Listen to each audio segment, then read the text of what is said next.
Where do you have to share a link to it, or can you like does it show up on our channel? It should show up on the channel. Hmm. Don't see it yet. Oh, live. Oh, Okay, oh so yeah. that's already working. Now you're frozen because I Where unselected that. But there we go.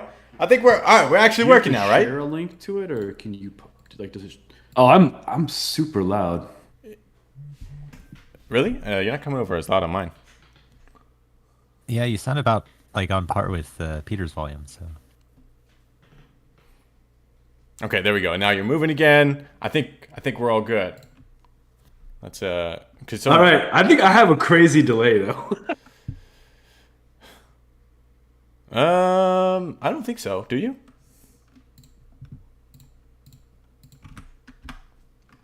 Good news is it was definitely on Twitch's side of things. Okay, three, two, one. There we go.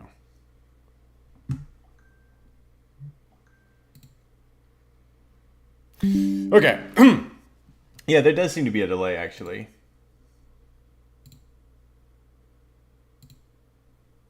Wait, can you guys hear me?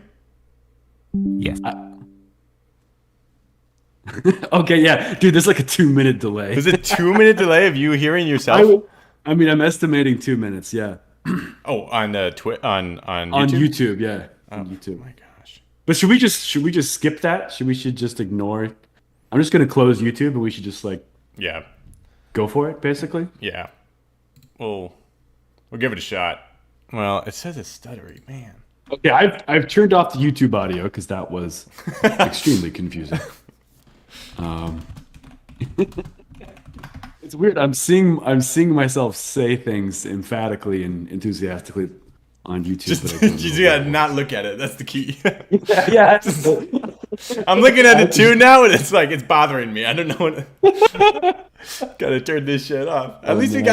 we got the chat here, and but yeah, that confirms it was definitely a Twitch side problem. Right on. I feel Okay. less bad now.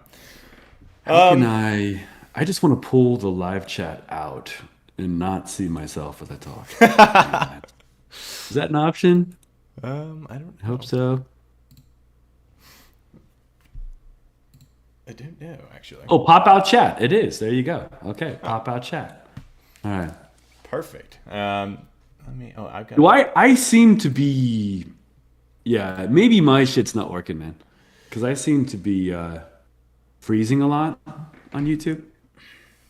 I don't know why What do that you would think? be though, because you're perfectly smooth coming through Discord, and then on my OBS you're perfectly smooth, and I've got like no frames dropped yet, even for the What would stream. that be? So everything is Okay. running smoothly up until it's hitting YouTube on my side. All right. You guys are the tech gurus.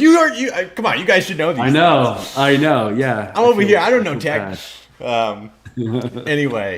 Anyway, well, we're gonna get started with it. Worst case scenario, we're a little bit like a 2 minute delay or whatever. But yeah, MUME Talk 17. So we've got some new news in terms of the the game. We've got changes to trolls. Right? Let's see here. We've got today. Not today. This is like 2 days ago. Today we introduce another feature for cave troll players. Cave trolls have huge bashes, which may cause the victim to hurtle and collide with a nearby engaged target. That is awesome. One of the more vague and inscrutable of the Cerberus changes so I- far. so does that like stun another player as I well? Is that, like- have no idea. I want to see it though. That looks so cool. know. Like, is it? Yeah, because it could be damage. It could be like an AOE bash, which would be like broken. That would be, incredibly broken, right? Well, the one I've been thinking about in terms of if you bash somebody and you fling that person into a caster, even if you don't like hit them for a lot of damage, interrupting that caster could be really cool. Yeah. Yeah, I guess that's a good point. So it could like be an extra bonus on top of the like flailing attack, except for those were for mountain trolls, right? Yeah, mountain trolls. So I did have like a level 8 mountain troll I was playing around with. You get the little muddle rarely, which I'm assuming is because either it's level dependent or it's like weapons, weapon skill dependent. I don't know, or some combination thereof. But it's like super rare. It's like once in a blue moon. It's like the stars have aligned and you get that quote unquote wild attack or whatever. It's rare. It'd be So cool if they I could. don't know. I've yet to see that. I would like them to maybe tweak that a little bit higher so that it's like something that you see a lot of, you know? Or if I mean, and I know now we're just like, it's funny. Like 90% of all MUME idea sessions just like diverge off into just total Just complaining. just complete like masturbatory. Like, if the game was different and exactly the way I want it to be, no. But yeah, a really cool thing would be is if you could dial down like just playing with Lobby. It's so rare that it didn't quite like. It seems a little rando. It just seems kind of random to me, but I don't know. Oh, our boy Kazagrin, Beetlejuice, our man in Brazil is saying we're good on YouTube. Sweet. Okay. Oh, excellent. Is it well, it's no way to tell if it's real time or not. But hopefully it's as close to real time as we can get here.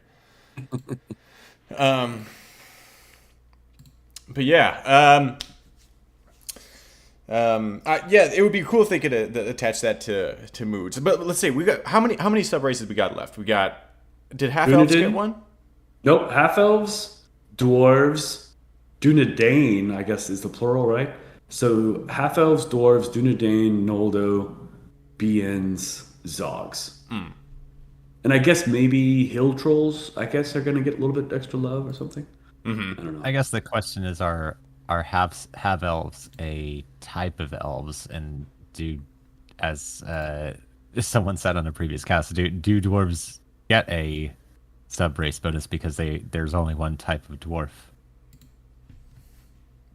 I think so. I think they got it. In the most recent news, Jahara put something like, out of character. We're definitely not done. We're definitely not finished. So I think they got a lot still to go. So Yeah. I think they'll do something. Yeah. Plus, like that would be the shittiest thing to have only half elves and dwarves not get it. Staub would rage quit. Yeah. There's good. But yeah. But anyway, today we Let's talk about hold on, dude. Let's talk about the big player news, which is you mobbed Slaya again. Oh, yeah. I wanna hear the full story about that. Dude. Okay, What? so I logged That's on. bigger. That's bigger news than the subrace. I logged on and I'm just a bad player, dude. That's what it boils What down to. happened? What happened? Was this logged on on. like a orcish warg rider or something? No, How did you mob? It was pretty dumb. It was pretty dumb. Don't get me wrong. So I log on. I'm in Lori, and I'm like, I'm gonna re-practice him. I want to try something new. So I had this idea. I was like, okay, so what if I just combined all of the skills in the game, which are designed to make you not get hit by mobs, and see what happens. So basically, I got Shroud up, I started sneaking, and I had Protection from Evil up, all three of those, and I kind of boosted them up a little. And I was like, all right, well, I'm gonna go to Moria, and I'm gonna just try running around, see if like I'm just invisible to mobs. It worked really, really well until I went deep into the Shagosh area with some trolls and got absolutely shellacked. Yeah. And then, honestly, it didn't feel bad because it was one of those I deserved that moments. But yeah, so.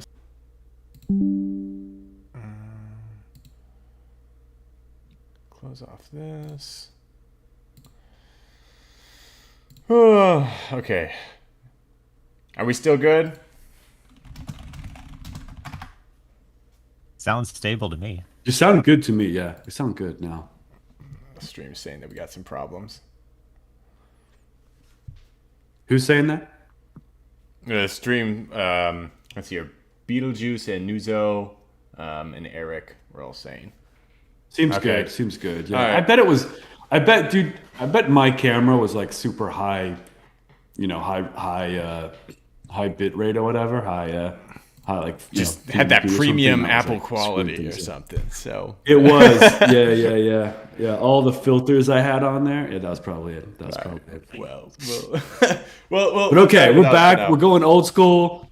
We're going audio. We're doing it. Original So if anybody, Sleia stuttered out there, but he managed to mob his hobbit again. Again. So He in Moria, you basically you went for the Moria ping pong challenge. I went for the Moria streak, and I ended it exactly how the Moria streak ends usually. So good times. Zuzo grabs his VHS tapes and camcorders. But yeah, so that was my big news of the weekend. I don't think either of you guys played this weekend, right? I sadly have not played like in a month, man. The podcast just zaps so much creative energy. Oh, no. People think being a podcast host is all fun and games, but they don't realize once the mic turns off, the real work begins. Exactly. We just script the all of this. dedication. I know, yeah. The rehearsals nonstop, so much. I mean, it really time away from your family. The physical regimen, the diet, it's really true. is. We wake a up at very like 4 a.m. Maybe. demanding It's basically like Yeah, I Warriors, hardly yeah, I hardly have any time left to play any games now due to my kind of podcasting commitment. pretty much how. But we are trying to Yeah. monetize and all that good stuff. So it's But dude, I actually do. I am planning to re-roll my half elf, my war cleric half elf. I got a re-roll coming then, which I'm no way. excited about. So, yeah, I really don't even play anymore. I just think about re-rolls and I think about stats.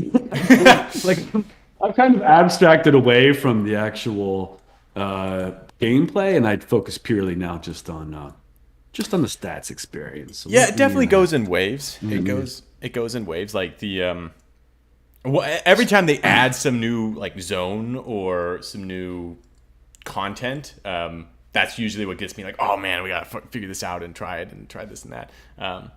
But after that goes on for a while, then you'd like to, I don't know. For me, it's all about the practices and trying to tweak characters and be like, oh, is this gonna be great? No, it's not gonna be great. But And the bro episode was awesome. I was sorry to miss that, but you guys did a great job. Awesome guest, awesome dude. Bro did an amazing job as well. Yeah, I'm really sorry that we missed the first little chunk there with the recording. I'm having a lot of tech issues recently. Maybe it has something to do with all these tech layoffs. What's going on? Yeah, there you go. Yeah, the 4,000 Twitter employees laid off. Yeah, They were Twitter was crucial holding us up. They were crucial to the MUME Talk Someone operation. call yeah. Elon Musk. Have him buy Twitch. For sure.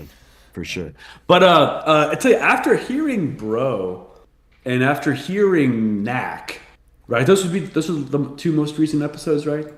Or no, Yes. maybe. Yeah, Bro. Okay, yeah, two of the last three for sure.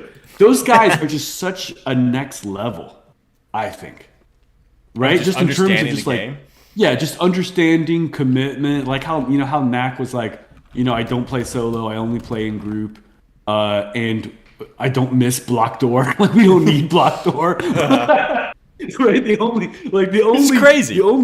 The only contribution I feel that I really can make to make is getting a block off sometimes. But the fact that those guys have like leveled up beyond that is cool. So it's cool to hear those guys in their insane level of just commitment and skill and just study and just like practice. I think that's the nature of a race like Zog is that since you don't have block door, you have to really strategize as to, okay, how are we going to trap this person? How are we going to get that kill? And yeah, it's I kind of think on one hand it would be kind of cool. I've said before, one of my sort of ideas, it'd be kind of cool to have like a block door scroll or some sort of consumable, kind of the inverse of the rock to break exits, right? I totally agree. I think that would be a really fun gameplay sort of facilitating fights. I totally agree. But I feel like that kind of goes back to what you're saying, Mike, about players like Bro and Knack, where like they like the fact they're like on a different level of understanding where that's an acceptable. Like if I'm playing and I don't have black door, I'm like, fuck this, I'm done. Like Well, I might as well rinse. Yeah. I think they play it because it's it's hard. They enjoy the challenge. So I mean, if you brought over the conveniences from other races onto Zog, I think there are a lot of people who wouldn't find it as enjoyable. I mean, maybe that's not true. I I think don't know, that's but true. I think part of the Yeah, yeah. enjoyment people get out of it is that it's rough. Everything's Yeah. against you, and you don't have spells. You don't have. Right. I think that's true. I think that's true. Yeah. The masochism is a key part of that Spartan ethos. I wonder. For sure. Has anyone in the chat, especially maybe like Kazgran, anyone had an experience recently of MUME just tearing you a new one? The classic MUME treatment. You guys run into that? I don't know if waiting for response is a good idea. I don't know how much we are delayed here. So Yeah, it might just we be might like be 3 waiting minutes here silence. 15 minutes. Yeah. Oh yeah, Beetlejuice. Oh, there we go. He's got There it. we go. What happened? Okay, What that was happened, only like man? a minute. Dude, what that happened? was only like a minute. Oh, you made it BN. BN. Oh shit. Oh, nice. Eric went into village with Ziranowski and 5 glowing elves. That's as a puke. That's fine. That's fine, dude. You can imagine how that went. What would be a cool idea is if on days like this we just had we used like the MUME Discord audio server, and like we just had people hop in. That'd be kind of cool. Yeah, I've thought about that. Have you ever used like Twitter Spaces or Clubhouse or any of those? No, but yeah, I'm assuming it'd be kind of like that. I have Clubhouse. I've used Clubhouse for the last 2 years. Yeah, so cool. I don't know if you have experience with it. I'm the Slaya, owner but of the MUME group in Clubhouse, by the way. Really? Maybe we should use that. Then. So basically, Slaya, like Yeah, join my group. it has like vocal discussion, audio discussion, moderation built in, so you can see all the listeners, and like we would be the host, and we could say, okay, we're gonna let so and so talk now. They can talk, but we can like turn them off if they go totally nuts and go on some psychotic rampage. Gotcha. So when basically a Kazgrin starts virtual swearing stage. and cursing about BNs, Right. we can be like, no. Right. Yeah. That's a good idea. Yeah. It's a cool app. So I mean, yeah, definitely. You said Clubhouse? Yeah, Clubhouse. Okay. I'll have to try that then. I don't know if we can do that today. We could swap over to a different server, just like invite a bunch of people in. But Yeah, there's a few groups that I follow. They will stream on YouTube, and then they'll stream for half their session, and then they'll switch over to Clubhouse to interact with people that way as well. So it's kind of the best of both worlds for them. dude, we should actually totally do that like right now. Do you guys want to hop into the Discord on the MUME Discord and hop into one of those voice channels so that anyone in that Discord can hop in? Just have a fucking free for all, Yeah. just a total See, Royal how do I Rumble. join that? Sure, it's going to be out of control, but I'm join down. it again. I mean, we got no special guests to offend today, just us. So we can. Yeah. So we're gonna do straight up mosh pit style. Okay, all right. I'm down. Let's hop in. Let's see how it goes. Let's do it. If it turns into, let's just do it. Let's just do it. Let's do it straight up. Fuck it. We're gonna do it live. Straight up mosh pit. We're doing it. Okay. All right. I'll see you guys there. Okay. All right. Nick, can you hop in there or no? I'm looking at where the address is to join the MUME Discord again, because I left it ages ago. I can send you an invite. Hold on one second. Actually, how do I send you an invite? Well, I think it's on the MUME webpage, Invite. so it's on the- Dent.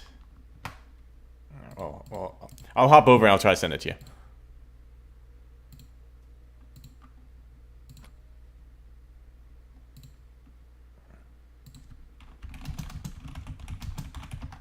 Hey yo.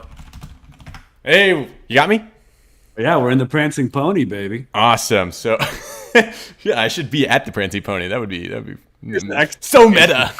Yeah. No, what we need to do now, what we need to do is we need to invite Nick because he left the server. So we need to have him hop in here. And then need to go to Rivendell. Oh, we got Beetlejuice in here. We got E. We got Lamia. Oh my gosh, There we got go. so many people. This is Mosh pit style. Mosh pit style. gonna be a terrible idea. That's what it's gonna be. Hey guys, what's going on? Not much. How's it going with you guys? Oh wow, This is where the party's at. yeah. Wow. There we go. E, The you have an party's set, amazing yeah. mic, by the way. Holy crap. What better way to talk to you guys with then? That's That is a good mic. That's an excellent mic. E. That's an excellent mic. absolutely. Yeah. We gotta get Dent We in don't- here. So- Yeah, we don't have a guest this week, so we're just doing mosh pit style, and we're celebrating Slaya's. Is that your third mob rip over 60, dude? Dude. Please, it's not even close. It's like I I'm can pretty think sure of I at have least 3. I can think of at least 3. I mob am rips pretty over sure. level Can I 60. do a history from my account? Is that a thing? I want to log into Slaya real quick. Let's check this out. Let's do this, guys. We're gonna do this on stream. Do it live. Let's do it live. We're doing it live. I don't think. I just want to make sure. Yeah, no one can see my screen. Okay, got it. Cool. Log it in. All right.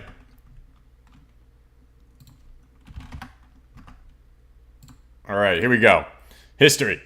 So we got one mob rip at level 68. All right, another. All right, so I died then, and then I died, and then I died, and then I died, and then I PK rips don't count though. I mob Just look ripped. for ouch. Yeah, lost the level. Yeah. I mob ripped down to 68, so from 69, and then I got 69, and then I mobbed at 67. So what's that? 3 so far. 3 so far. Died to slit, achieved. Oh my goodness, there's so much stuff going on here. All right, so 68, 67, 66. Wow, this is harder to read than I thought it would be. Too many deaths. Yeah, this is a lot of deaths. All right, so Just do like Control F for like fell to what is it? Right? It's like fell to level because of that. You fell to level X. I think like what's the? Just do Control F on that. I don't know. Can you do that on here? How do I do search? Search on Mudlet. Where's? I'm not very good with Mudlet. Preferences, input line.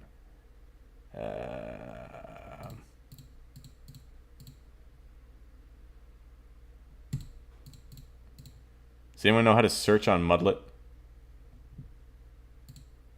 Is there like an edit menu or anything? There Up should be a top? search bar, search input next to the main input. Yeah, mine's gone. I disabled that, and then I, it doesn't matter. Let's just say we're just gonna call it at least 4. Call it There you at go. least 4.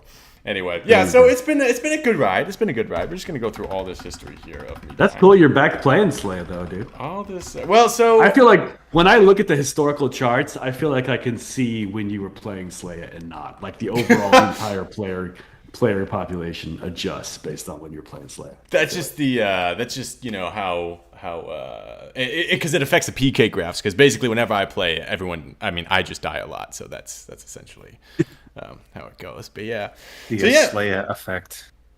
The Slayer effect.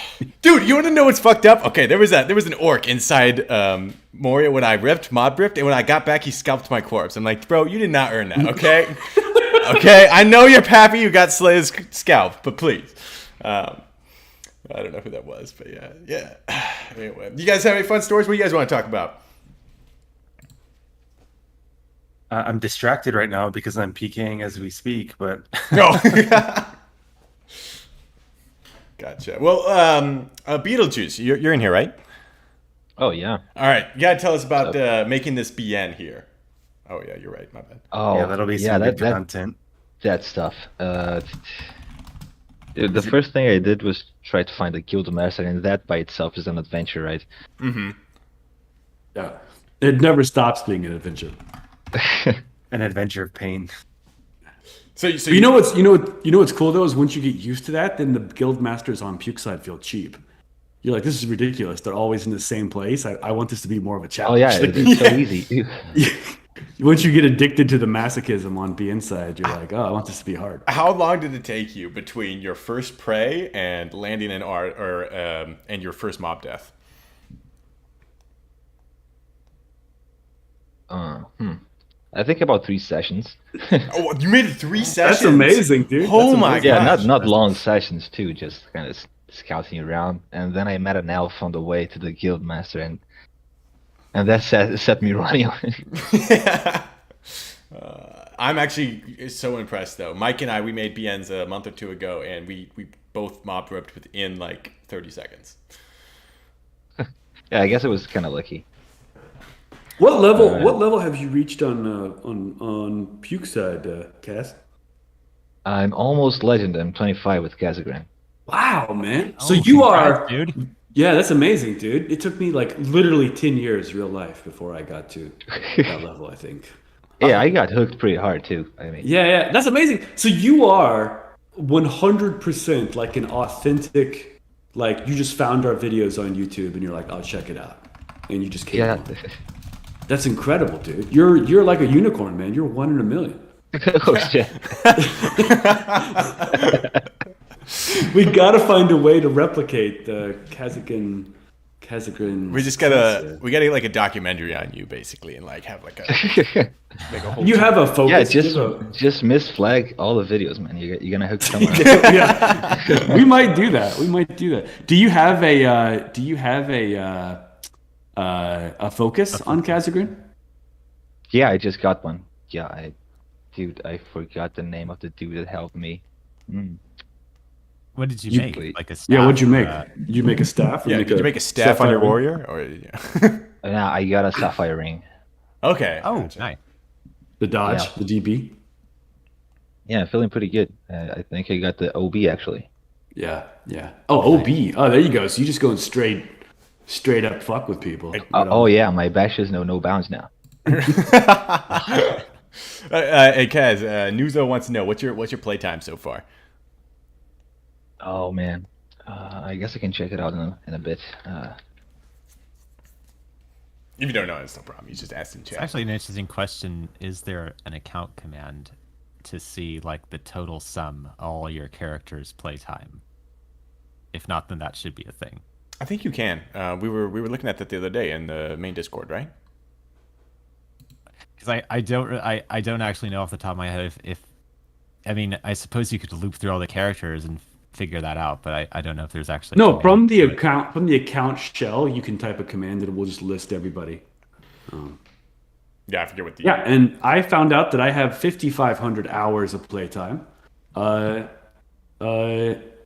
which was actually compared to other folks don't not even as much know as I what mine thought. is. Yeah. I don't want to even know what mine is. I'll look at that and be sad and be like, oh my god. I could have been president of the galaxy by now. Yeah, I don't think. I'm probably close to about 5,500 hours as well. Honestly, somewhere around there. I don't remember. Yeah, I'd be curious who has more, you or me. You or me, Peter. I think it was pretty similar because I think none of my characters had over 1,000 except for Sleia, and then it drastically kind of went down from there. So I have a feeling there's a couple that are probably close to 1,000 plus Sleia, and then it trails off dramatically. So probably close to about 5,000 or so. When did you guys start? What year? I started in 2008, but I was very off and on. I found the game in like 96, 97, like via the mud connector or whatever the top mud sites were back then. And I spent a lot of time thinking about this because I tried a bunch of muds and I got hooked on MUME because just the writing was so good and like Harland is like so immersive and like I could wander around and like you see the little elf villagers going about their day and just the immersion and some legend whose name sadly I have forgotten and I would love some legend like reached out to me and gave me a ruby which was astonishing to me. And I remember just typing in like examine ruby, examine ruby, examine ruby to just bask in that. And I think because that person like gave me something special that made me feel a sense of like investment in that character. So I kept coming back. Hello.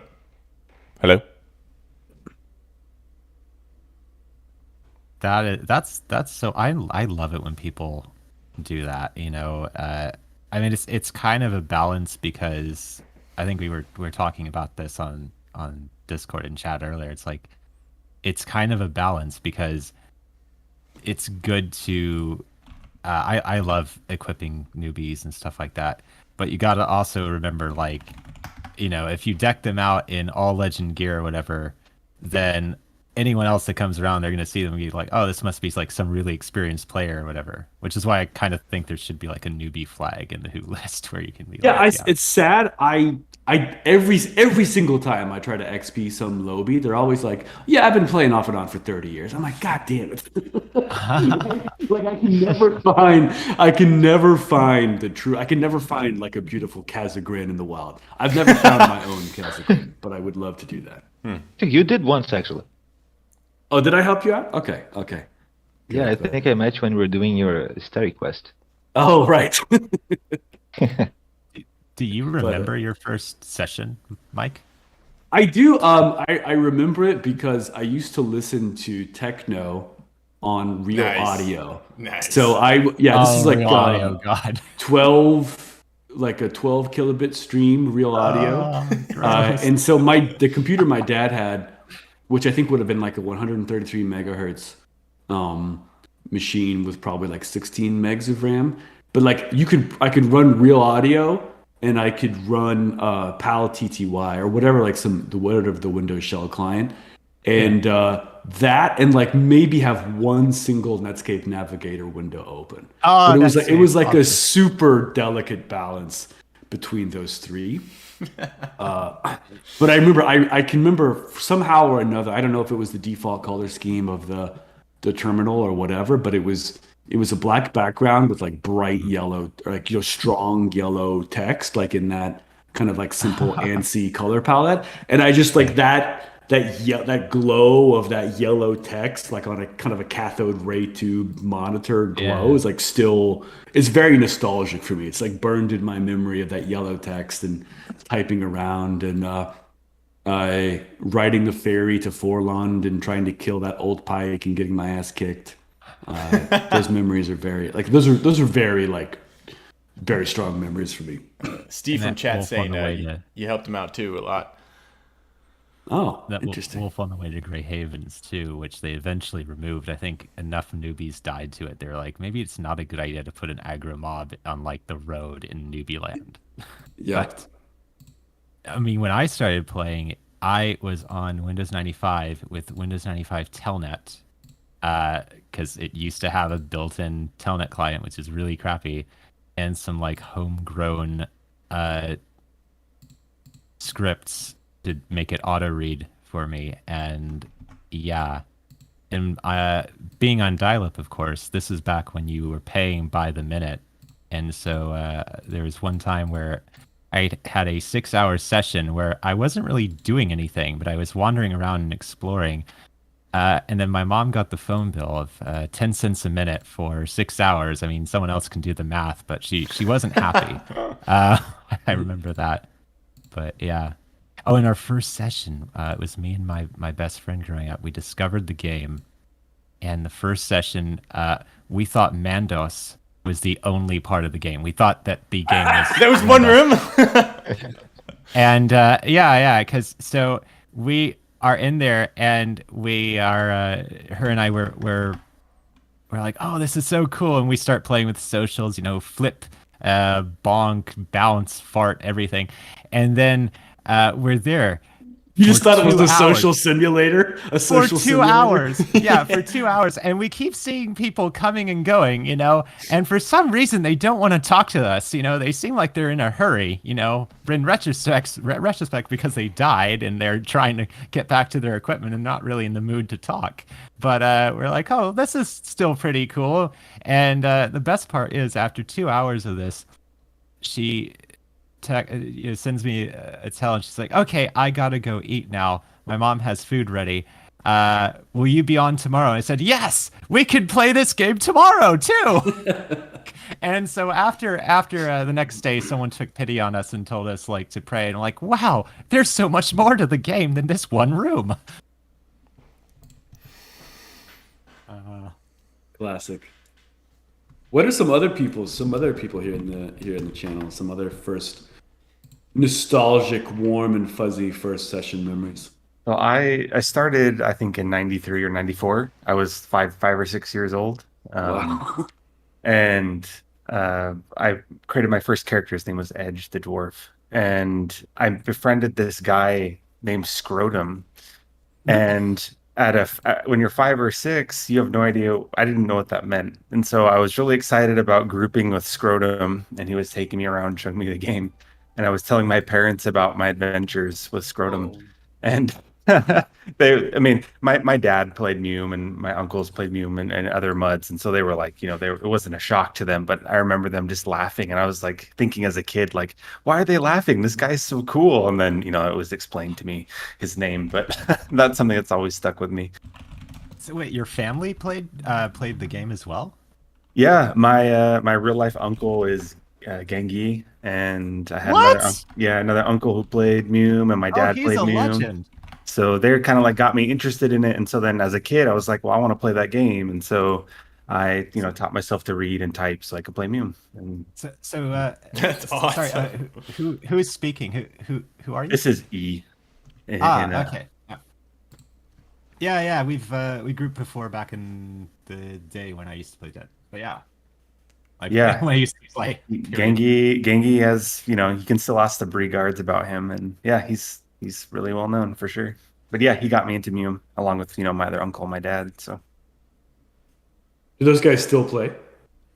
Um, they do not really play at all. No. I got my brother involved in MUME, so he's been picking it up. So he's kind of like a true newbie, but he's not like a newbie to gaming. So he picked it up pretty fast. He's got a few legends now.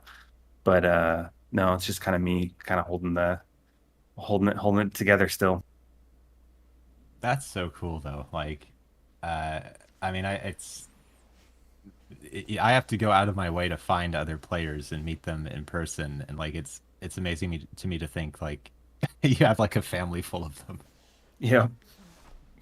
That's awesome though. But like, is that is that something you spread to other family members as well, or is it just come to you? Well, like I've like back in the day, or in terms of if I'm spreading it. Yeah, if you're spreading it. Just to my brother. I mean, we've tried to introduce it to other family members, some cousins and whatnot. My wife tried to play MUME and she felt bad because she couldn't get out of Bree and she thought she was going to starve to death. So that was, kind of funny. But no, it's just kind of been my brother. The game has stuck for him. He still plays. He was playing earlier today. So That's oh man, that's fucking dope. Like I think that's like how most of the not most, but like I don't know. Everyone I know who plays MUME has some sort of personal connection there, at some point. It's like maybe Mike, do you have one? I don't know.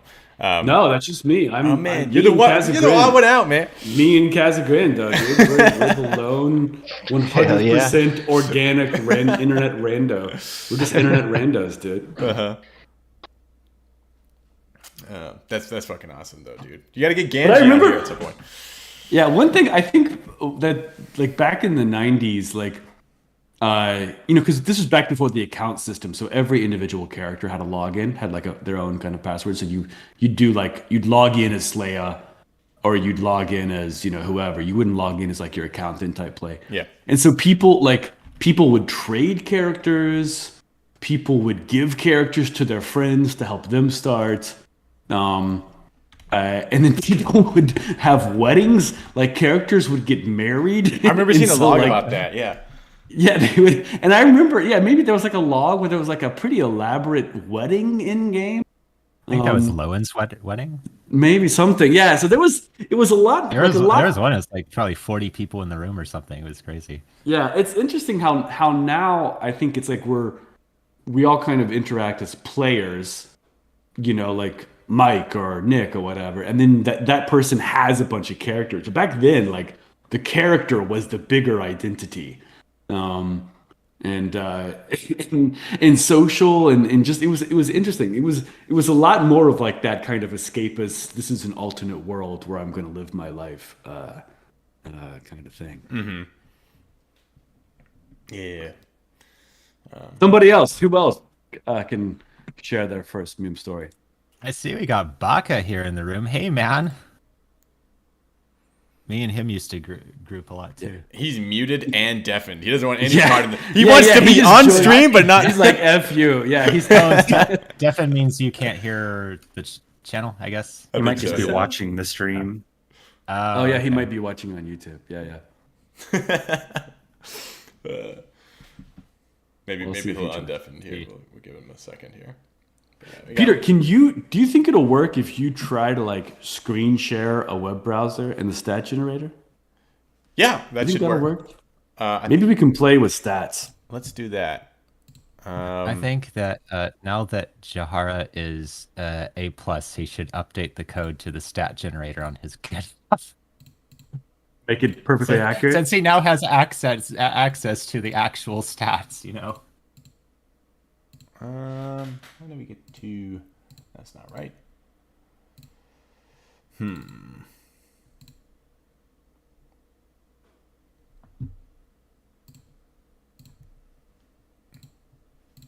All right, this was working like 5 seconds ago. There we go. There we go. We got it. So it's on stream now, and we might be able to Okay. share this in the. I'm not going to share it in the actual chat here because I feel like that would be it might cause more lag. But we got it on stream if you want to take a look at it. Yeah, I'm trying to bring it up. Let me see. Is this working? Can everyone see it? Oh yeah, there you go. Okay, so I'm about to re-roll my half-elf war cleric, and I want to like get people talking shit about stats, maybe, Ooh, and I give like me it. some feedback. Here we go. Okay, so the intent here. This is a bashing war cleric. So it's half elf, right? Half elf, yeah. Bashing war cleric. His previous incarnation was an attempt to make him pretty tanky, and that just failed. That's just a dead end. I just don't. I know. There's a few people who like to try to go after that play style where you have a warcaster who has like upper 300 hit points, something. But every attempt I've made at that has just failed. I just don't like that play style. But What, you don't like But anyway- bashing war clerics? No, sorry. A tank. Like I love Oh, bashing okay, war gotcha. clerics, but I don't want to try to like beef up the hit points or anything. Got 'Cause it. trying to go high con, it just feels it's a waste, and the endurance prax, it just gets out of control. I don't know. I know there's people who like that play style. I have never been able to make it work though. All right. So here's what I'm thinking. Okay, and I've tested this kind of basic scheme on other races, but I'm hoping half elf is the best. Okay, so strength 14. Okay. Int 17, Okay. Wiz 19. It's 19. Whoa. Okay.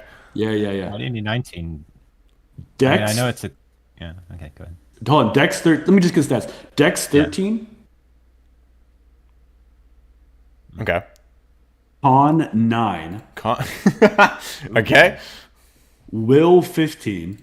Well, 15. And per 10. Or 10. Yeah. Gotcha. So yeah, you weren't kidding when you said you didn't want to be a Not tank. enough con. Wait, what? Say what? That con hurts. That con is painful, dude. Like I don't know, man. that You is can train really it up. You can get that. Well, you get +1 from age. You train that up with age. You get +2 from train. Con 12. I feel it's super playable. I guess. I mean, I would drop like at least 1 point out of that whiz and bump something else up, and then train off whiz and up your con a little bit. Not all the way, but just like 1 more point. Because like, yeah. that, I don't know, that would man. be I'm so like a painful to con nine- hater. nine I'm a con. I'm a Oh. con hater. I'm a contrarian. You're like a glass cannon. Con. Well, all right. So actually, first before I weigh in, like, hey, like E and Lamia and Baka, like, what are you guys' thoughts? Beetlejuice, what do you guys think?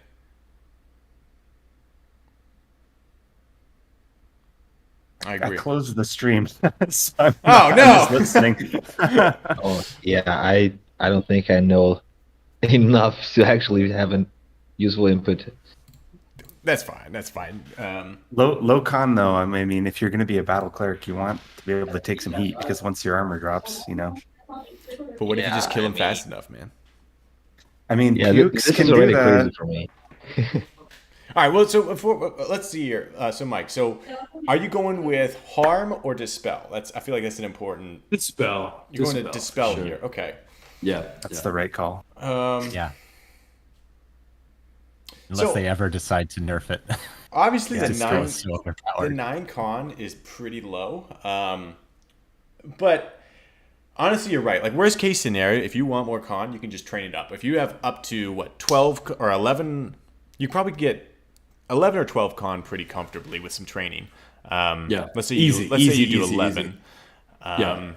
And then Could train down wisdom, train up con, train down per. I mean, I would per's at 12, right? No, I Per's maybe at reduce 10 that. right now. Oh, 10. Okay, that's honestly, fine. I would train down will maybe, and leave the high mana pool. But yeah, if you train con up to let's just say 11, keep it safe, and then you get your age bonus. So what's that? 12, and then you get the quest. So that's 13, and then if you want, you can have healing up. That's 15. That's plenty of con. That's tons of con, honestly. But And you then also want strength if you want to be able to like carry anything or Wield I don't a know if you weapon. are- But with Yeah, will a weapon- 14, you're going to be at least 17 with second age and a strength spell. And 17's all you Yeah. need. Well, if you can get it up to 18, you can wield anything. Is And it wi- really and worth metals. all that, though? Alpike is 17 though. Yeah, All Pike is awesome. All Pike is amazing. I mean, All I'm a pike fan is of amazing. Alpike is overpowered. I mean, 18's great for the options, but if you're gonna go spear, Alpike is the way to go. Like, for So, Yeah. for your moves and defense, that extra strength isn't going to do anything, really. So really, it's like, is that weapon that you want that powerful? Or you could go smiting because you're a war cleric. So in which case, yeah, 17 I is have still fine. honestly, I know people like to do the smiting with like the staff. They do smite. They swap between staff and the weapon in two-handed. I've just given up on that. I just, Or you could wear I'm, you could wear the helmet. yeah, I missed the spell speed though. I think the mistake with the helmet is they should have, instead of just like the helmet always being lower, the helmet always gives you the reduced mana cost, but not reduced spell speed. I think that should have been a player choice. Like you dip the helmet in the pools in Valinor or whatever, so you can choose between reduced mana cost or reduced casting time. Because whenever I play with the helmet, it just takes forever to, it's like, it just takes forever to nuke. I feel You like. should post that as an idea. That's a really good idea actually, because that would give you more customizability as to the focus. Yeah, And yeah. have it be a one or the other choice. I think is fair. So I have pretty much I just go all in on spears now because there's spears, like there's such a range of quality weapons at different strings, all the way from like steel tip spear all the way up. All pike is incredible and frankly overpowered. Giant spear loads everywhere, plus 15, good DPS right out of the box. So, and of course, keep at bay, of course. So, I've just like in my old age as a MUME player, I've just like given up fancy weapon stuff, and I'm just like I default to spears now, unless it's a kind of a specific warrior build. I don't know. Spears are really nice. I mean, I think all pike and hewing spear, those two I think have kind of made most people convert to spears. So Yeah. yeah. I mean, there's other spears that are great too. The blackened spear is amazing, and the nice thing about it is you can just buy it at shops. So all you gotta do is farm some gold, and you're good to go. Yeah, I Halberd is can't awesome. stand. I can't stand the ornate anxiety. Yeah, Or just the Like obsession, the urge, because you always Ornate is die. overrated. They always take it away. Ornate, it's like gleaming. It's a Strength guaranteed loot. String 3. Yeah, string 3 gleaming ornate, guaranteed to get looted, and then you spend weeks trying to get it back. And I just hate that obsession. Farm 20 Miranogs just to get an ornate. It's like, yeah. I tried ornate for like 2 seconds on the character. I'm like, no, this is just no, too much effort. I honestly don't do concussion just because I want to avoid the obsession about replacing my ornate whenever I lose it. yeah. The lowest My favorite way to play the game, I would say, over the last like year is like the lowest amount of time it takes from log in naked to playable is that determines how good a character is for me, honestly, for the most part. For sure. So So anyway, these stats, Yeah. like, come on, guys, who tear them to shreds here? I'm looking We need Shocker. No. Oh yeah, he would tear it to shred. So it says I blacked out when I saw it. So I really like the percentages that are coming out of this. 97% track is the first thing that pops. Yep, 97 track, That is- 96 bash. Look at those cleric percents, everybody. Track is 100% usable. Sank will be pretty good at 106. I mean, that's going to drop. Let's say. So what do you want? You're trying to get like what 70% bash, I'm guessing, which means you're going to drop to like 90 plus in most of these cleric spells, which is totally usable. We should explain for any sort of newer players listening, like what guild levels are and how, like, sort of what you're talking about and why you can't actually see guild levels, or class levels, whatever you want to call them. Oh yeah. So so you've got 4 different classes in MUME. Well, I guess technically 5 if you count Shaman, but 4 different classes. You got Thief, Warrior, Mage, and Cleric. And whenever you try to blend those classes, essentially what the game does is you've got your real level and you get your class level. And whenever you blend class levels, they both tend to lower, so that you can't be amazing at both things. You have to have compromise there. So let's say that you could get 100% in Warrior skills and you can get 100% in Mage skills, depending on your stats. Well, if you practice both of them equally, you're actually going to only have about 80% in each of those because you split them, basically. So the percentages you see in the guild masters, those are further adjusted at the class level. So your main class gets a certain adjustment, and then the secondary classes get a further adjustment. Yeah. No one knows the exact numbers, yeah, which is frustrating, but that's part of the mystery, I guess. Yeah, part of the eternal allure, the seduction of MUME. Mm-hmm. And some classes are better compatible with others. Yes. So Warrior and Scout are a lot more compatible than like Warrior and Cleric or Scout and Mage. Mage and Cleric are more compatible, and pretty much every character, unless you're super duper pure like Cleric, every Cleric is going to have Armor and Shield, which is a Mage spell. They might have a couple other low-level Mage spells too. So it's not necessarily bad to mix classes, but it's a balance game, because the more you practice outside of your class, the more ineffective you are at your primary class. Yeah, so just, I guess, and everybody keep me honest in here. I'm trying to think of a concrete example. Let's say you've got 3 warriors, and for each of these warriors, the guild master says bash 70%. So I'm not talking about the number of pracs. I'm talking about the effective percent learned in the guild master. It says 70%. One of the warriors has no off-class pracs, no thief, no mage, no cleric, just warrior, and bash is at 70%. The second warrior, bash still is 70%, but he's got a bunch of thief pracs, so he's got like sneak and dodge, maybe. Pick. And then the third warrior has, let's call it mage. So he's got like store and quake and stuff like that. So again, all 3, the percent, the effective amount of learning that you see in the guild master is the same, 70, 70, 70. They differ only in their off-class pracs. First guy has none. The other guys have thief and mage respectively. That last warrior, the one that has the mage, his bash is going to be significantly worse, I believe, than the thief. And the thief is going to be useless. Yeah, his mage skills are going to suck too. Yeah, and the thief warrior, the war scout, is going to have significantly less bash than the first warrior. Yeah. That is my mental model. That's your guys' mental model as well, everybody? Yes. Yep. And Okay. yeah, and it's actually good, because this is unlike most other MUDs, because I mean this is basically a mechanism to prevent someone from being master of all trades, you know. So you know, jack of all trades, master of none, right? So Yeah. this is to prevent you from creating a truly overpowered character. Other mods have other methods of dealing with that, but I really like how MUME does it because Yeah.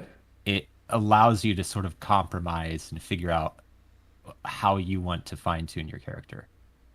Back in the day, you could practice everything to 100%, have invisibility, and backstab in between bashes. And didn't used to be that way. Everyone could get everything back in the day. Oh yeah, and you had three hands because you had a third hand that would hold your your lantern. Yep. Smorgasbord. Until they amputated the third hand. Well, I remember reading the news post they amputated that. I was like, what? Knack here is actually pushing back a little bit. He's saying that it really should just come down to the percentage. So the underlying class level that we were talking about earlier might not. He's saying that it doesn't necessarily exist. So like, let's say you have 80% on a combo cleric blind versus 80% on a pure cleric blind. He's saying that would be exactly the same. Is that something that? I think the difference is that if you're going to be splashing into the other classes, it's going to reduce your overall warrior percentages. And so those combos are going to have to be spending more pracs to get that 70 or 80% bash than the pure warrior would in any case. Yeah. Also, practicing warrior skills is going to increase things like OB, and so that those pure warriors are going to have that edge will help bash indirectly. But I think he's right. I think the percentage is the percentage. It's just that it depends on how much you're spending to get that. Okay. Right. And also, I mean, when you're practicing, it's always good to watch your stats. I mean, especially for things like OB and PB.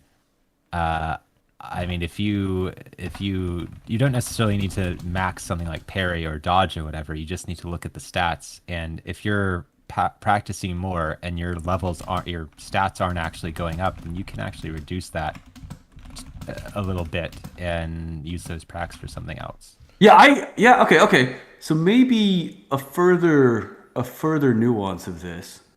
So first of all, one very concrete counter, one very strong example is weapon skills. Maybe not Pierce, but certainly the warrior weapon skills. Those, what you see in the prac percentages directly translate into efficacy of the character, right? Every 5% of a weapon is plus 1 OB with that weapon. Every 10% of a weapon is plus 1 PB, and every 5% of parry is plus 1 PB. That is static, that is universal, and it applies regardless of how many random ass, mage or cleric or thief pracs that you have. So for warrior weapon skills, those percentages do directly indicate without distortion the final resulting kind of character combat stuff. But I believe, though, I think certainly, I don't know, Bash is, I gave the example earlier, Bash, maybe we should test that. I don't know if Bash efficacy is changed, but I really believe if you've got a pure cleric with 90% blind and nothing off class, and you've got a combo cleric with 90% blind, let's say a bunch of shit in warrior and Bash and stuff, I believe that combo cleric's 90% blind will be dramatically less effective than a pure cleric. I think you're right, but case. it is worth testing. I do. Yeah. Something tells me that you're right there, but it's probably worth testing. I've always sort of thought like for combo characters, it's the more help you can get from things like equipment and herb lores, the better. Yeah. And levels, so we should test that, but I do. Combos. Sorry, go ahead. I just said that levels are super important for combos too. Sure. For sure. Yeah. Absolutely. Yeah, I just feel like the damage you get from dispel on a combo, like if you've got an 80% dispel as pure cleric and then you practice shit at warrior, your dispel damage goes way down. I feel like we should test this. One thing I've never understood is when it comes to calculating essentially how a spell level is supposed to work. I don't know if we figured it out, but there's some theories there. I think they're on the MUME wiki where it's like, okay, so it's like your real level times your percent in the spell equals your spell level, etc. But one thing I've never figured out was like specifically for skills like backstab. do they get better with levels? Are levels a factor in that calculation? Like does your success rate go up with levels? Because I personally have not seen that, which is kind of weird. Like my percentage is the thing that has affected, or I don't play Thief enough to really be able to know for a fact, but it always feels like it's just your raw percent in backstab, which actually judges, dictates if you're going to land the stab or not. Does anyone else got some thoughts on that? The first thing you're talking about, I think what you're referencing has to do with store, the store spell, and you have spell levels that are attached to the store spell, which is another invisible number. But you can work it out quite easily. Yeah. That's one of the few that is very revealing. Yeah, it's pretty easy to work out. But that has to do with every spell, and this is public information. You can type help spell name, and you can get the level that spell is. So every spell has a level associated with it. Usually the level that you can start practicing it, although you can't, will be useless until you're higher level. But so if you say you have a spell that is level 9 and your spell level whatever is 30 or whatever, then you'll be able to store 3 of those spells, because 9 times 3, 27, but you won't be able to store 4 because that would be above 30. So what you would normally do for your character is, I think magic missile typically is level 1. So you just see how many magic missiles you put a prac or 2 in that, you sit there and store a magic missile for a while. You see how many you can store before it tells you you can't store anymore, and that's your spell level. So does the level of the spell, like the genuine level of the spell, like you can practice at level 17, that affects your casting as well, right? Do you mean the level that you're, like the level of when you can practice the spell? Is there a reason? Basically, what I'm asking here is there a reason that silence or sleep, which are high level spells in which you have to be high level to practice them, land significantly less than blind, which is a low level spell? That's what I'm saying here? I think some of that is built into the spell itself. I think some of that has to do with spell attack. Some of that has to do with depending on the type of spell, it could depend on your will. So yeah, there's a lot of factors. How big the spell is by. Yeah, when somebody posted the original Daiku, how do you say it? Diku Daiku mud I say code. Diku. So Diku, yeah. I went Diku. back and looked, and the different spells in that code base had completely different implementations. Like the meaning, like what spell save meant for color spray was a completely different thing than what spell save meant for fireball. So at least, I mean, that's ancient history, and MUME has forked away from that for decades. But it was interesting that. But my mental model, Peter, and I'd be curious for other folks to weigh in, is that the spell level to me is the minimum level at which that spell is functional. And so you, as a character, you have some innate knowledge of a spell. And so then the level at which you cast it is a function of your player level, your effect, probably your like mage or cleric level, given the kind of the cross-class stuff. So it's your player level, your mage or cleric level, your knowledge, like how much you've practiced that spell. There's some, and probably your spell effort, thorough or normal or fast or quick or whatever. So you put all of those together, and that calculation basically outputs a spell level for that cast, and it has to be above that minimum, else it won't work. If it's if it's a level 8 spell like Earthquake and your effective level is like probably a 9, it's much more, exponentially more likely to backfire.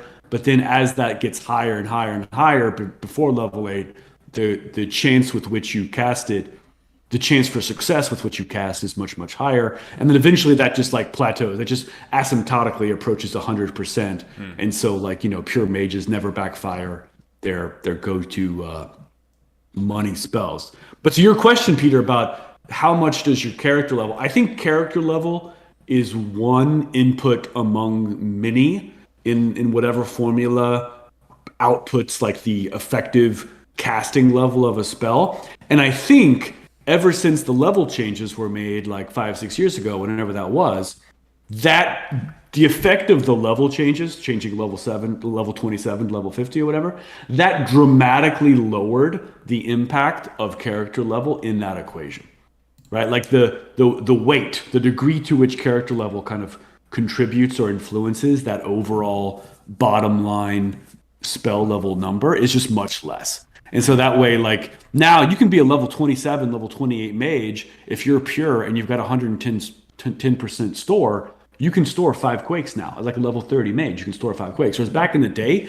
you had to get like level 40s, 50s before you could even do that. So I think that just the overall range or the overall weight of character level in the various sort of efficacy or strength of effect calculations, I just think character level has been greatly diminished there. I don't know. That is my mental model. I would love to hear from other folks on that. Well, you actually raised a good that's a good example of sort of what we were talking about with class levels. So for example, my mage, like my primary mage, can only store 4 quakes because she's not pure mage. If she was a pure mage, she's level 70 whatever. Right. She could easily store 5 quakes. But right. It's because I have like 85% sank on her or something like that. Right. So yeah. Yeah. So exactly. So maybe that's a really good test case for us is that store levels and storing 5 quakes, because it's crazy. You're exactly right, Nick. A level 30 pure mage can store 5 quakes easily. A level 70 mage cleric cannot. So there's some the drop off is very steep. It's like there's some exponentiation in the curve where you really have to be very pure to get those extra store slots. And there's a fine line, because she has like sank, breakdoor, and the normal sort of level whatever tiny, create food and cure blindness or whatever. Yeah. But there's a fine line. Some classes affect other classes more heavily as well. I can't remember exactly what the breakdown is, but like cleric will really fuck with warrior, or thief, than other classes. And so if you're splashing into something that's not like a good synergy with your class, you're gonna have a harder time. So there's that as well. We should make a video about this, man. We should do a whole video just on this. I mean, isn't that kind of this one? Well, yeah. I mean, we should actually prepare. Oh yeah. we should think. Yeah. But hey, actually, I think somebody, Stavka in the chat some while ago, he gave some alternative stats for half elf. Do you mind putting those in? I got them plugged in right now. Oh, you already got them. So what do you think? What do we think, folks? So essentially, the big differences here, he went down from 17 intelligence to 15, from 19 whiz to 18. Bumped up willpower a tiny bit, and then the major differences here are just he had a pretty drastic increase in con to 13, and everything else is slightly tweaked. And he also went man with this. So, in terms of making it an easy character to play, like quality of life buffs, I think this is much easier to play. Having that extra con for me, I never consider it to be very powerful, like late game, like having extra 20 hit points here and there. Like, I don't know, I don't think it matters that much. But in the early levels, when you're running around and you're trying to get some move regen, that's when and you don't have Bob, that's when it really comes in handy. Maybe the ultimate value of con is just like low B buff. It's a low B move regen. It's actually huge for that.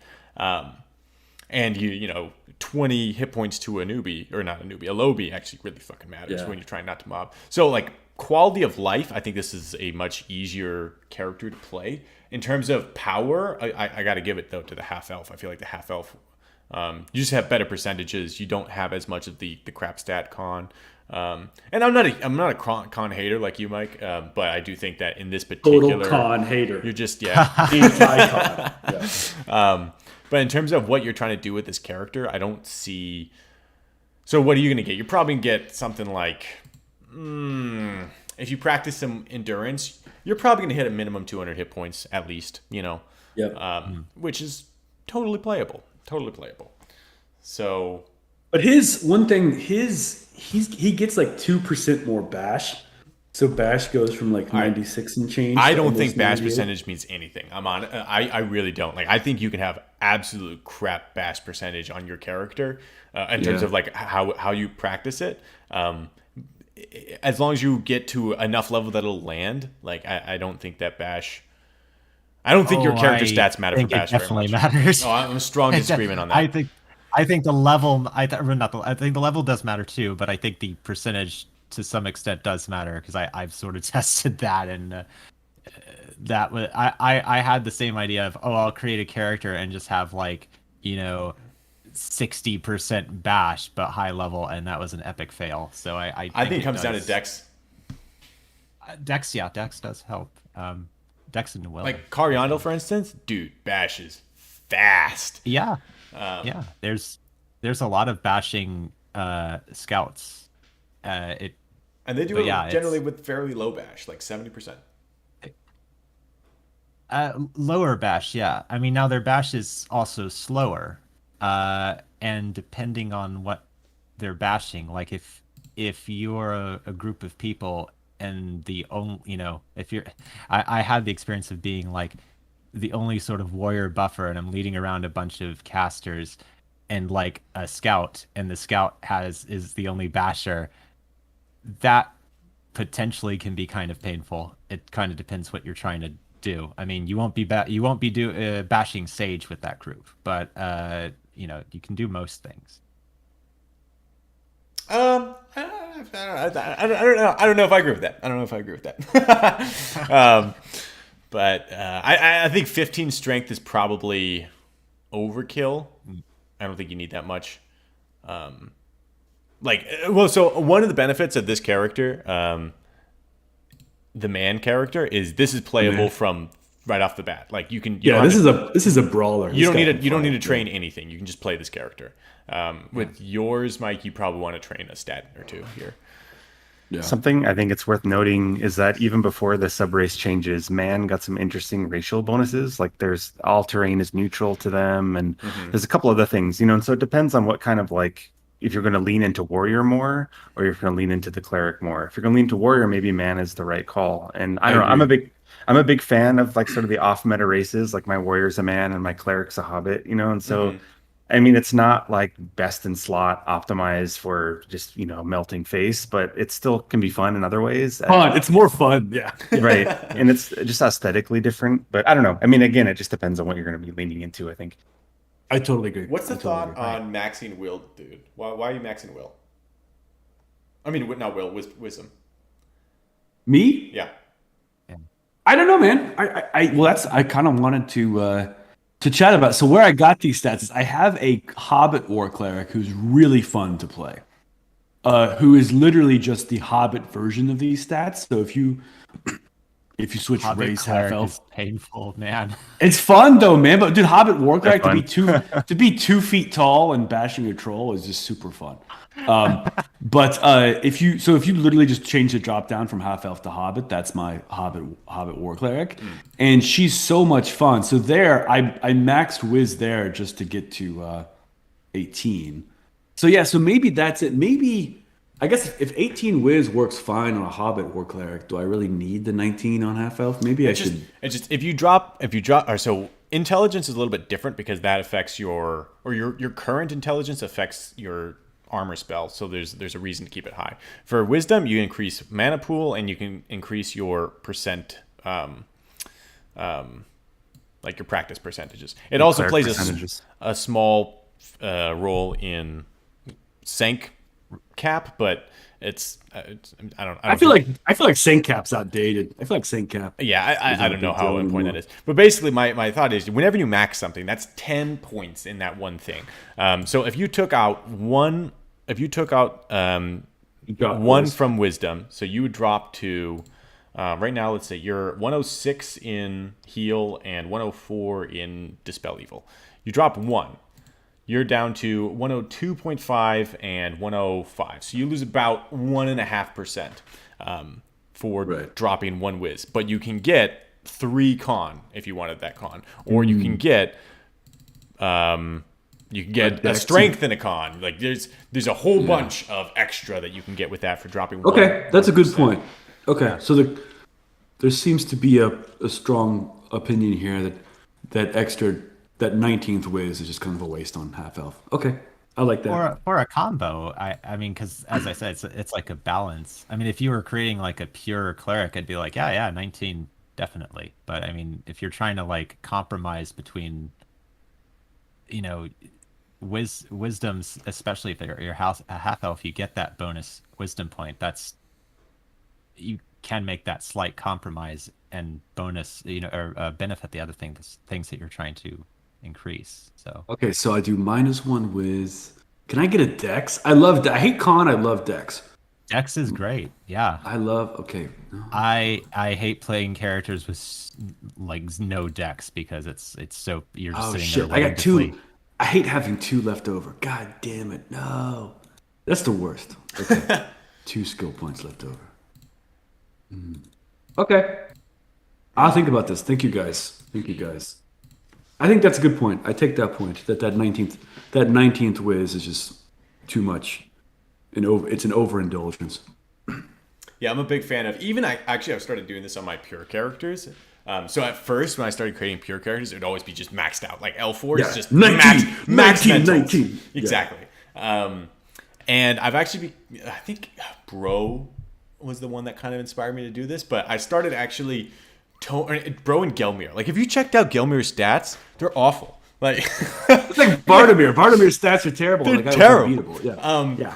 But there's just something about playability which is so nice. Anyway, so one thing I've started doing is I've been creating newbie stats for myself essentially. So like I'll take like all my main stats. Let's say I'm making a mage, and I'll drop 1 out of all the important ones. Or like so I'll get like instead of max int, I'll get almost max int. Instead of max whiz, I'll get almost max whiz. And instead of max will or a bunch of will, I'll get kind of a little bit lower than usual. So that like, I'm actually kind of maxing out at like 105 on most of my skills. Which sounds kind of stupid on a pure, but on a pure, it's fine. If you get 105, there's not a big difference between 105 and 108 really on your skills.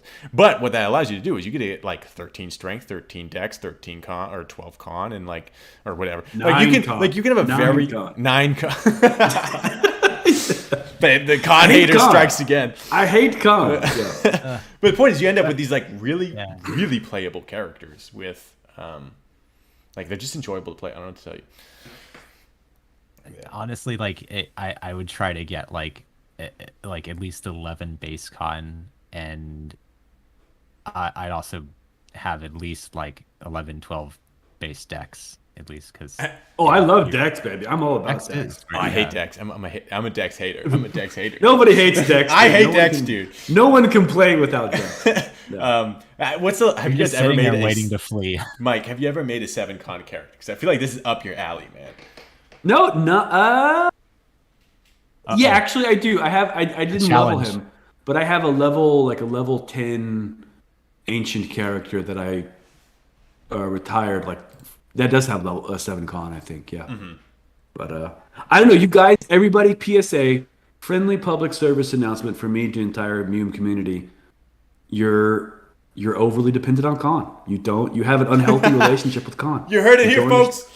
Yeah, if you're not practicing endurance and you're not smiting, you don't need that much con, people. Base con, get it down there, lower it, get those points back, put them in dex. If you don't practice con at all, I think it's 9 or 8 basically per level. Well, base level is 8 for human, and then some races have negative con and some have 1 positive con. So I mean, like in terms of like if let's say you're practicing mage, like 1 con is like 7 hit points. I'm pretty sure. Oh, you're talking about the hit point formula, yeah. Which is, but I don't know. To me, I mean, what's P. Bray. Bray gave me this advice early on. He said, if you're playing caster and armor drops, you're gonna die.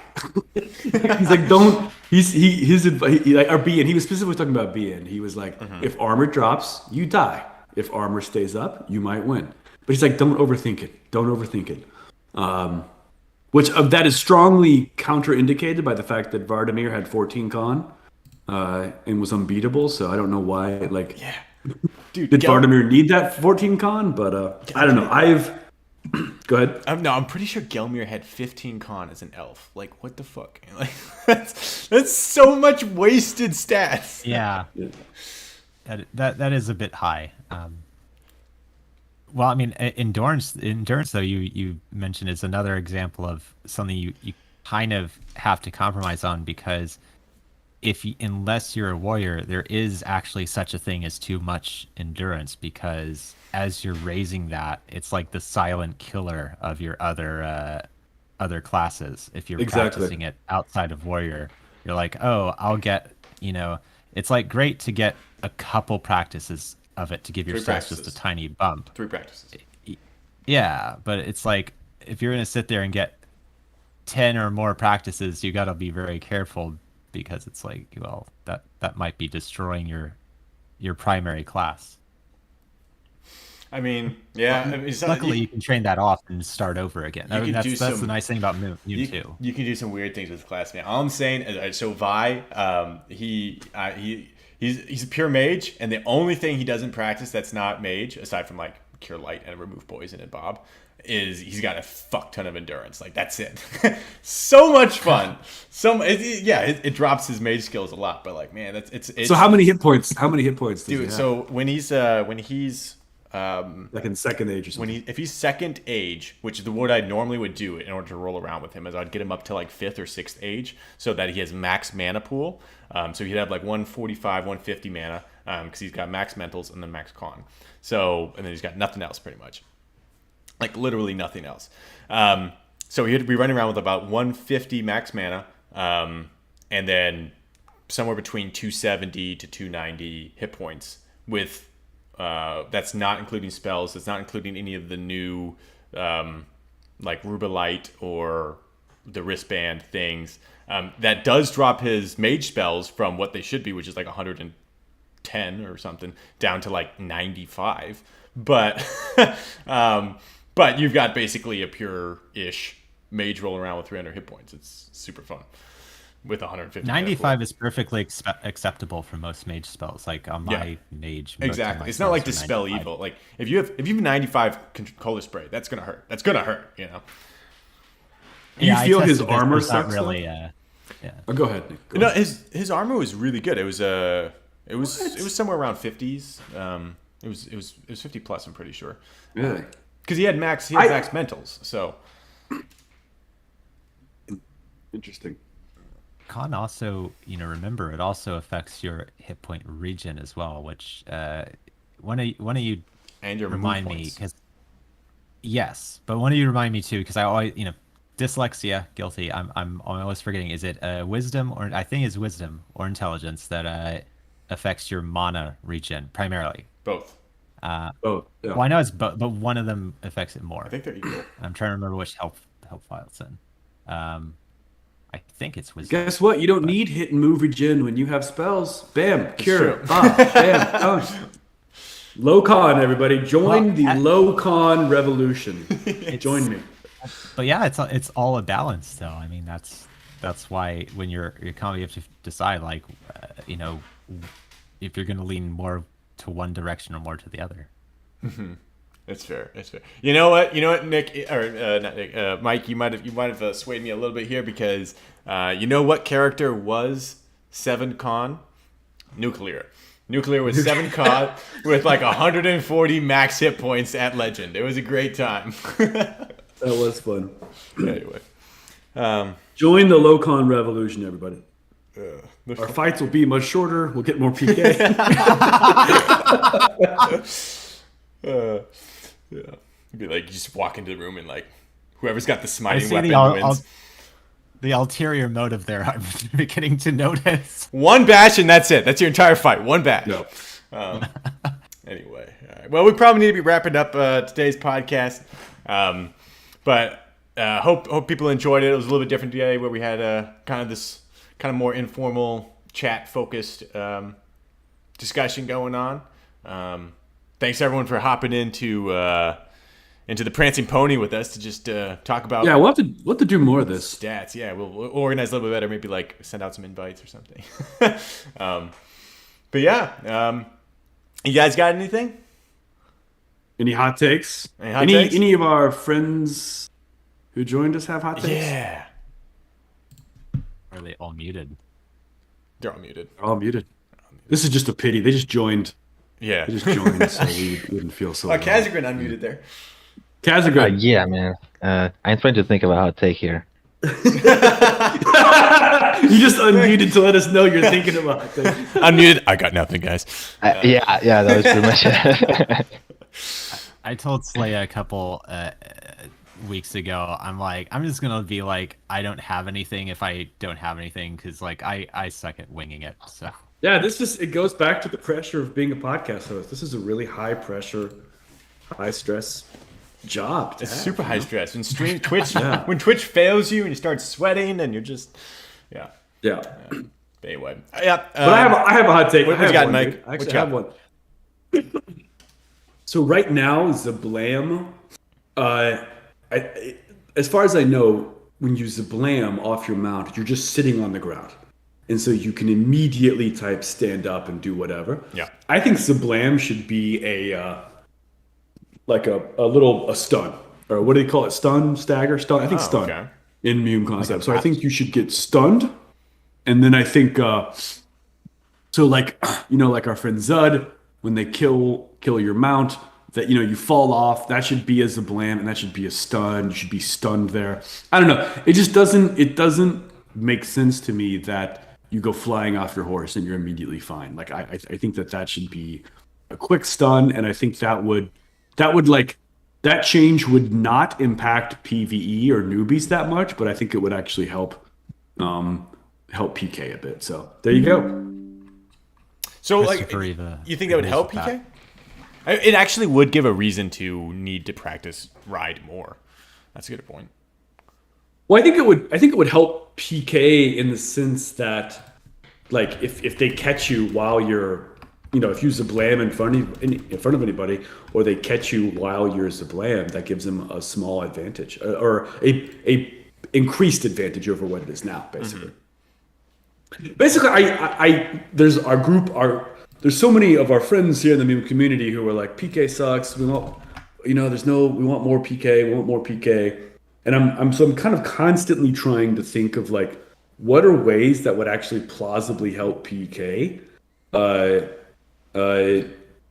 without, like, just dramatic, like, world altering, like, completely infeasible, inconceivable things. And so, like, ideas like, delayed exits outside, and crossing the ford of the River Bruinen should be a delayed, like, it should not be an instant command. You should actually have to wade your horse through the ford, kind of thing, like in the lore, in the books, kind of stuff like that. Mm-hmm. But I think I don't know. I think Zablam. So I think ways that could not limit the fun of just roaming around and killing shit on your own, but that if you're in a combat, like if you got the no void flag or you have the panic flag, maybe here's a proposal.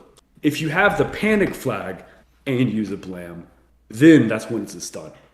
Something like that. Like, just ways such that when you're in PK and you're running and chasing and fighting, make those fights more meaningful and decisive without, like, totally killing just, like, all mobility or something. I don't know. Strategic immobility. Have either of you seen, it's kind of a rare message because it's kind of a random whether you'll see this or not, and it's kind of a holdover from the original Diku Mud roots, but there's a message that you can possibly see when someone Zablams. It says, I'm trying to remember the exact one, it's something to the effect of, a pack horse sends Terran sprawling across the dance floor, or something like that. I don't know if either of you No. have ever seen that. It's a very rare message. It does still happen, but very rarely. Is that when the mount panics and flees when you're on it, maybe? I'm not sure what triggers it. I've only seen it a handful of times just in the last few years, but I've never seen it's that, a but very old message. that sounds fun. That sounds really fun. I was like, wow, we're outside and there's a dance floor. We actually got a hot take from Nuzo here in the chat. He said, "I'd like to see Okay. more use from hot baths or spas in MUME. They're so underrated." Yes. All right, That's all a right. great Gotta Love it. start dotting these around. I mean, do we, aside from the one in Fornost, are there any? There's similar rooms. You have like that room near Grey Havens where you can sit and Okay, that's it helps two. you regen. There's a couple rooms like that. It would be interesting if you had more of these kind of regen rooms sprinkled around. And then there's that weird I thing like you can this do with one. your staff, which like creates a bunch of mushrooms, but like it also like grows a tree randomly. That's I don't think it has the same Wait, it effect. creates a tree? I think it's like it creates a pool and a tree next to it. Or Spring, a spring. Oh, It doesn't. It doesn't have a tree. Oh, I thought it had a tree. I don't think it has a tree. But... Maybe. Yeah, that's not a very useful gem, but still, I like it. Hot takes. I don't really have a hot take, but I would probably go along with Mike's message that in terms of when it comes to trying to get people to PK more, my number one thing about that is just I think it needs to be easier to find people. Like it just needs to be you need to be able to log on and within 5 minutes be like, okay, I might not win a battle, but I can get a battle. I know where someone is, Yeah. Plus, the crazy thing is, oftentimes, the other side is desperately trying to find you as well. Yeah. Right. Like we know for a fact some nights when we log on and we track all over Arda, and then we talk to like people later. They were like, "Yeah, we were tracking all over Arda too, trying to find you Yeah. you." We're like, "Fuck." Right. So yeah. Exactly. The fact it's like everybody is logged on trying to find each other and just can't do it. Yeah. It's fine if you find them in places that you can't fight them. Like if it's it's like that's totally fine. If like okay, I know that there's someone in the Shire, I can't go fight them. But like just knowing like okay, there's someone, and I can go find them.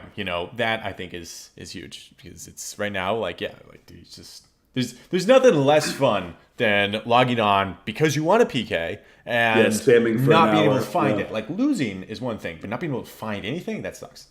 So anyway. That's my thoughts. Not really a hot take.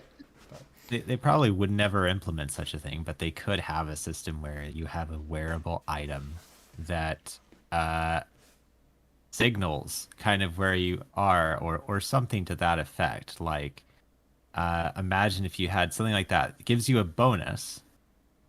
So So like as you long as could you're be wearing it or- you could or be like putting like a spell up. have a beacon on you that people. Right, but something that also would you have be incentivized to wear that or have some spell up or whatever. That's actually kind of Like, cool. So basically, it's the equivalent of the Black Rune Scepter, but for players. Right. Yeah, exactly. Big swinging So- dick. Yeah, and it's just like okay, everybody knows where you are, buddy. That's kind of cool, actually. Yeah, so one Yeah. this is not my idea, but I think people have had this multiple times in the Discord, is that the towers, like DT, VT, whatever, if there's watch mobs alive in the towers, they should be watching. Right? Like what's the point of those assholes up in the top of DT and VT if they're not actually doing the watch command? Like they're literally orc sentries or doing it in sentries or whatever. They should be doing the watch command. And so if you go and visit them, they should tell you what they've seen. Like we saw an elf spam past here 10 minutes ago. Like it seems so simple to do that, and you'd still have to. I mean, I think some people have suggested the idea that the mobs in the towers should relay that intelligence like all throughout. Like so, you're sitting in Bree and you get some message like, "Oh, you hear word of orcs on the move," which I mean, I don't know, a slightly bigger idea, but just at the very least, like if mobs could just do the watch command when they're in the watch rooms, and then just simply like, when a player enters that room, just rattle off like, we saw an elf 8 minutes ago, we saw a dwarf 12 minutes ago, just say that conversationally, nothing else. And then you have to expose yourself to danger a little bit to go, like you have to go in DT yourself to see that message. I don't know. That seems so straightforward. I can't imagine how that would hurt the game, I guess. Yeah, that would. Personally, I don't even think that goes far enough, but I think that would be a no-brainer right there. So, Like, what would be the downside of that? What would be the negative trade-off? I can't think of any. Well, we already have the code, for example, to alert people when pukes are doing guardian. We have the code to alert, or not pukes, dark. VT, yeah. VT. You have, I think Dark Tower as well has one. I think Vale. Doesn't Village have one? There's a bunch. There's a bunch of these already there. So it is possible, and you could. I think it's kind of silly to think that you might have a group of 6, 7, 8 people, and let's say you've just entered Emin or you've just entered Dol Guldur, and are you seriously going to tell me that like there's not airborne spies that of the enemy that see you in enemy territory, and there's so many or like of the you? fact that Dolian has a base clearly and explicitly intended to spy on the road, but then they don't actually spy on the road. Yeah. I mean, there's a lot of opportunities. The room descriptions literally say we have established this base to spy, and then it's impossible to spy there. Right, and there's a lot of opportunities just from the context of the world and the role, I guess the role play, whatever you want to call it. There's a lot of existing precedents for creating something like this where it could alert you if if a big, because I mean, I can understand if it's like 1 or 2 people sneak past them, but it's like, if you have a big group of 8 people entering enemy territory, those enemies must be sleeping on the job. They're not doing their job right. They're not sending out like, call in the cavalry, come get them, Mm-hmm. Yeah. Bottom line, moral of the story, needs to be easier to find people. It just does. It just needs to be easier. The game is not kept up, and it hasn't, because like everything. So the game has consistently been getting add-on for new location, and they have never once tweaked any of the spells when it comes to like watch room or scry or anything like that. Like there's no new mechanics that have been added. So clearly there's been power creep in one direction without a counterbalance. That's all I have to say. When I did my history investigation, like realizing that PK peaked even before like Rohan and Fengord opened, right? Like the peak MUME PK was, the map was way smaller than we've known for 2 decades. Yeah, it's just I don't even think it's unreasonable to be like, oh, we should change things. It's like maybe we should just get back to what it was. PK was fucking insane in like the late 90s and early 2000s. Like, it's bad when Nick starts bringing out the F-bombs. Yeah. It was insane. I've seen like, I started in the early 2000s, but I've even seen logs, from the late 90s. And it's just insane when you have huge groups going up against each other, and just, that was back when, was it Warrens? Warrens are basically like right next to Rivendell or whatever. The trolls were just come out and boom, we're right at Ford, essentially. Everything was much more it was more players with less space to roam around in. So what you had is the more, now the flip side to that was, it was next to impossible to actually level up a character via XP, because everything that could be done for XP had already been done by 2 groups in front of you. So that was kind of a bummer, but yeah. There's got to be a balance, though. There's got to be a middle ground in there somewhere. Anyway. I think if you can just create a facility to alert people to where the PK is going on, I think that would make a lot of people, I mean, I don't PK, but I think that would make a lot of PKers happy if you could actually say like, hey, PK, enemies were spotted in, near the Vale Ford or near Rivendell or whatever. I think that would actually make a lot of people happy, and you could totally do it within the role play context that they want to work in. So Nuzo has said it best in the chat. Brie raids were the best thing since sliced bread. And I'm pretty sure Brie raids. Nuzo was around when they came out with sliced bread, so it checks. He would know. I love you, Nuzo. Fornos was great too, and they dumped that oil on you too. Wait, what? Oh yeah, like when was the last time Fornost had some oil dropped on some enemies? Probably like 10 years. That was great. Anyway. Well, I think that'll Last probably. time was the anniversary event. Oh wait, hello. What'd you say? Hello. Oh, we got Lemia in here. What's up, man? I think last time the oil was deployed was during the anniversary event. Oh, okay. So that's actually much recent. The birthday party back Much in more January. recent then. Yeah. I thought. And was it fun? Well, it hurt a lot.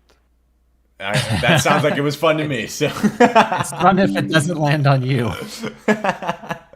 It's such a cool little How many hit little points does medal it though do? that never gets used. Tons I of don't even damage. know. It's a ton of damage. it's a ton of damage. Like, are we talking Yeah, like it's a ton. 100 hit points, 200 hit points? I've been hit with it before, but it was so long ago I don't remember the exact numbers. But I remember it's kind of akin to getting oil dropped on you in Ammon out by Blue Mountains. It's Yeah, it's a lot of painful. damage. That's like 3 hits basically. Like 100 plus at least. Yeah. Nice.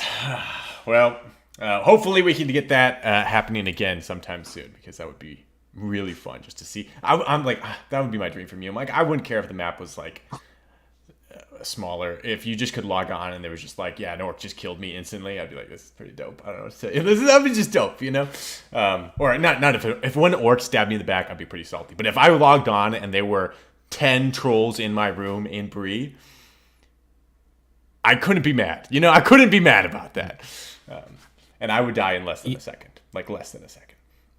You know, one of my first PK experiences, since remember I don't PK, right? And one of my first PK experiences was someone came in the room and I didn't realize it was a player, and they attacked me and I killed them.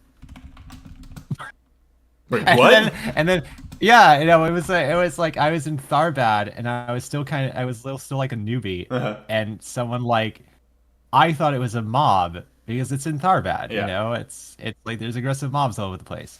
And it's like a star comes in the room, starts like, you know, blocks the door, starts fireballing me. I'm like bad, and me as a newbie, I'm just like trying to flee or whatever. And then I just like start bashing it, and this mage winds up dying. Nice. And I get out. I'm like bad or awful or something. I was level 14 at the time, and I looked it up, you know, like later on, and I guess this guy was like 35 or something. It was really weird. Wow. But yeah, that was my first real PK, not even knowing it was PK. Jeez. Beating up a legend at pre-hero? That's how you do it, Nick. Well, it was a dwarf, so it's a dwarf puke, so overpowered pukes. OP for the win. Like, he charged me as he didn't have charmies or anything. It was just like I don't know what he was thinking. I mean, it was like 1v1, but with no charmies or anything. Well, everything was crazy. I think back he had then. stores probably or something. Anyway, we got to be wrapping up here. But thanks everyone for joining. Really appreciate it. Hope everyone had fun, and I guess we'll catch you guys later. All right. See you, everybody. Peace out. Bye.